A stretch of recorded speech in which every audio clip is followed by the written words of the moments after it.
नमस्कार, मैं प्रेम विद्या मंदिर हिंदी हाई स्कूल से लीला मैम कक्षा 11 आरोह भाग 1 काव्यखंड का पाठ 2 मीरा के पद समझाऊंगी।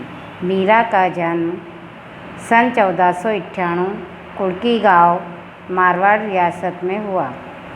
उनकी प्रमुख रचनाएं मीरा पदावली और नरसिंह जी को मायरो। उनकी मृत्यु सन 1546 में हुई। उनकी भक्तिकालीन कवियों की तरह मीरा ने भी देश में दूर दूर तक यात्राएं की और चित्तौड़ राजघराने में अनेक कष्ट उठाने के बाद मीरा वापस मेड़ता आ गई। यहाँ से उन्होंने कृष्ण की लीला भूमि वृंदावन की यात्रा की और जीवन के अंतिम दिनों में वे द्वारका चली गई। माना जाता है कि वही रणछोड़ दास जी के मंदिर की मूर्ति में ही समाहित हो गई। उन्होंने लोक लाज और कुल की मर्यादा के नाम पर लगाए गए सामाजिक और वैचारिक बंधनों का हमेशा विरोध किया, पर्दा प्रथा का भी पालन नहीं किया तथा मंदिर में सार्वजनिक रूप से नाचने गाने में कभी हिचक महसूस नहीं की। वो मानती थी कि महापुरुषों के साथ संवाद, जिसे सत्संग कहा जाता है, से ज्ञान प्राप्त होता है और ज्ञान से मुक्ति मिलती है। अपनी इन मान्यताओं को लेकर वे दृढ़ निश्चय थी। निंदा या बंदगी उनको अपने पद से विचलित नहीं कर पाई। जिस पर विश्वास किया उस पर अमल किया, यानी उस पर वो चली। इस अर्थ में उस युग में जहाँ रूढ़ियों से ग्रस्त समाज का दबदबा था, वह मीरा स्त्री मुक्ति की आवाज़ बनकर उभरी। मीरा की कविता में प्रेम की गंभीरता अभिव्यंजना है, उसमें वीरा की वेदना है और मिलन का उल्लास भी। मीरा की कविता का प्रधान गुण सादगी और सरलता है। कला का अभाव ही उनकी सबसे बड़ी कला है। उन्होंने मुक्तक गेय पदों की रचना की। लोक संगीत और शास्त्रीय संगीत दोनों क्षेत्रों में उनके पद आज भी लोकप्रिय है। उनकी भाषा मूलतः राजस्थानी तथा कई ब्रज भाषा का प्रभाव है। कृष्ण के प्रेम की दीवानी मीरा पर सूफों के प्रभाव को भी देखा जा सकता है। मीरा की कविता के मूल में दर्द है। वे बार बार कहती है कि कोई मेरे दर्द को पहचानता नहीं, न शत्रु न मित्र।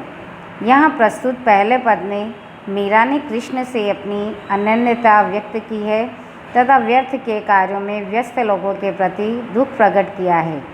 दूसरे पद में रस में डूबी हुई मीरा सभी रीति रिवाजों और बंधनों से मुक्त होने और गिरधर के स्नेह के कारण, यानी कृष्ण के स्नेह के कारण अमर होने की बात कर रही है। दोनों पद नरोत्तम दास स्वामी द्वारा संकलित संपादित मीरा मुक्तावली से लिए गए हैं।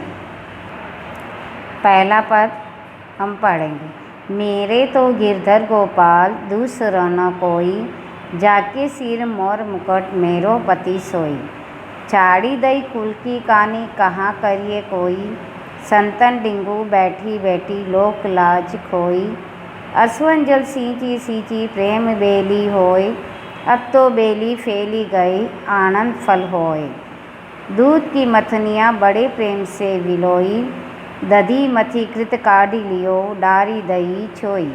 भगत देखी राजी हुई जगत देखी रोई, दासी मीरा लाल गिरधर तारो अब मोही। इसमें मीरा ने श्री कृष्ण को अपना इष्ट देव यानी अपना पति के रूप में माना है, अपना सर्वस्व माना है और उनका वर्णन किया है।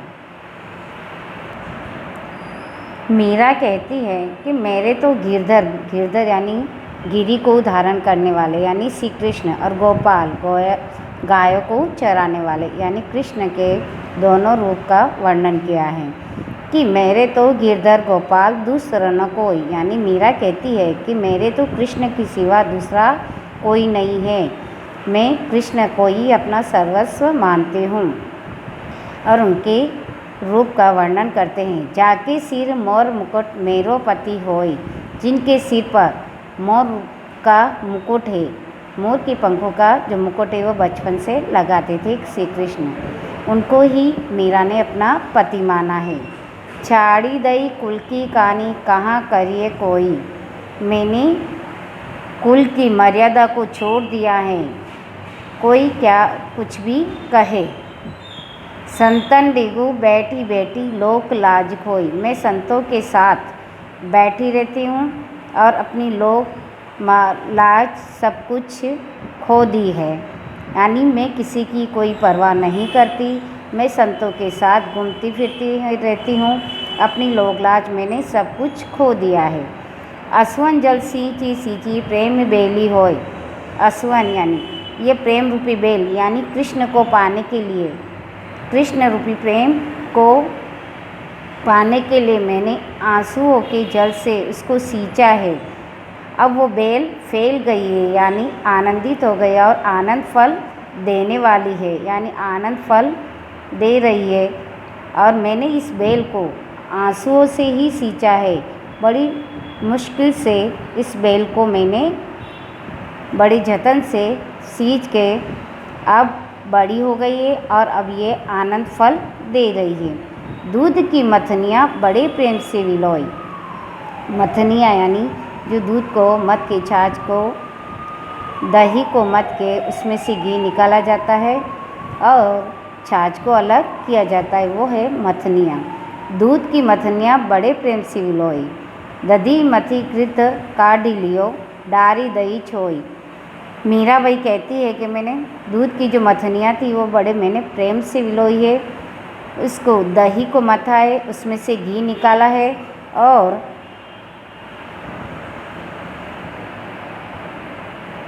छाछ छोई यानी छाछ को डारी दही यानी डाल दिया है।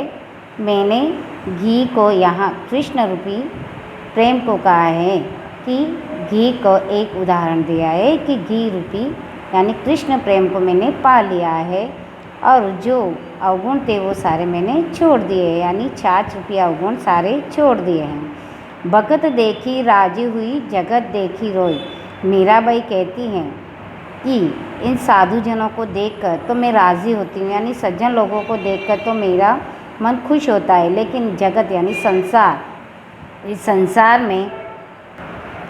इस संसार को देखकर मुझे रोना आता है, क्योंकि ये संसार मोह माया में फंसा हुआ है और कुछ भी ईश्वर ज्ञान को नहीं समझ पाता है। दासी मीरा लाल गिरधर तारो अब मोही। तो मीराबाई कहती है, हे लाल गिरधर यानी हे कृष्ण, मैं आपकी दासी हूँ, अब मेरा पार आपको लगाना है, यानी मुझे आप पार करना है, यानी अपने ही प्रेम में रखना है। मैंने ही आपको सब कुछ समझ लिया है, मेरे पति के रूप में, मेरे इष्ट के रूप में, सब कुछ ईश्वर को के रूप में आपको पा लिया है तथा आप मेरा पार उतारो।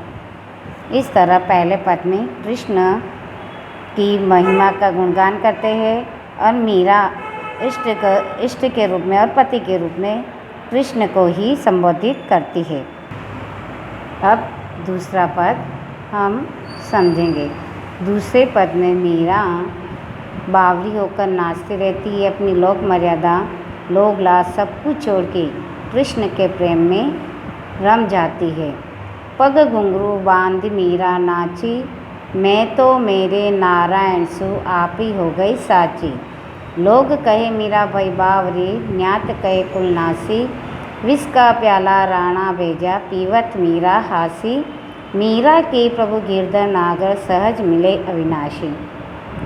इसमें मीरा अपने पैरों में घुंघरू बांधकर नाचती रहती है और घूमती रहती है और कहती है कि मैं तो मेरे नारायण से मिल गई हूँ, कि मैं अपने इष्ट से, अपने कृष्ण नारायण यानी कृष्ण से मिल गई हूँ, अपने आप में मैं सत्य हो गई हूँ, साची यानी सत्य हो गई हैं, अपने मन में ईश्वर का ही निवास हो गया है।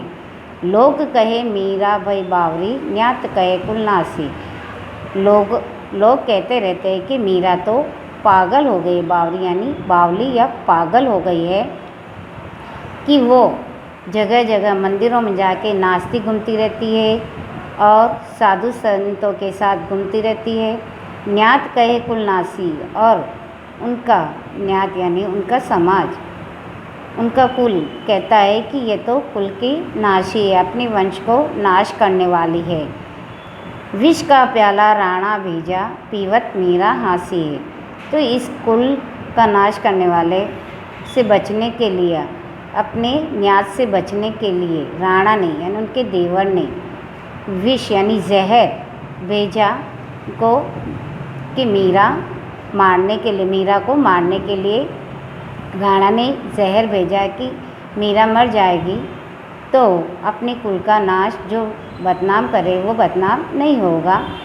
तो इस पर भी वो हंसकर उस जहर को पी लेती है और कृष्ण को कहती है, अब कहती है कि मेरे तो सब गिरधर कृष्ण ही है, चाहे जहर पीऊँ कुछ भी पीऊँ, उनको उस जहर का भी कोई असर नहीं होता है।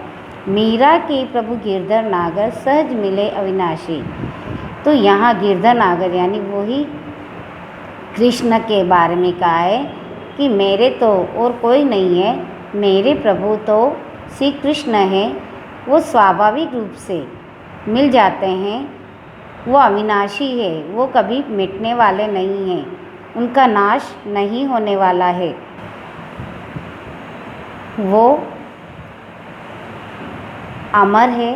इसलिए वो कृष्ण को ही अपना सब कुछ समर्पित कर देती है और कृष्ण को ही अपने पति के रूप में स्वीकार करती है। अंत तक वो कृष्ण के ही भजन गाती रहती है और कृष्णमय ही समा जाती है। Thank you.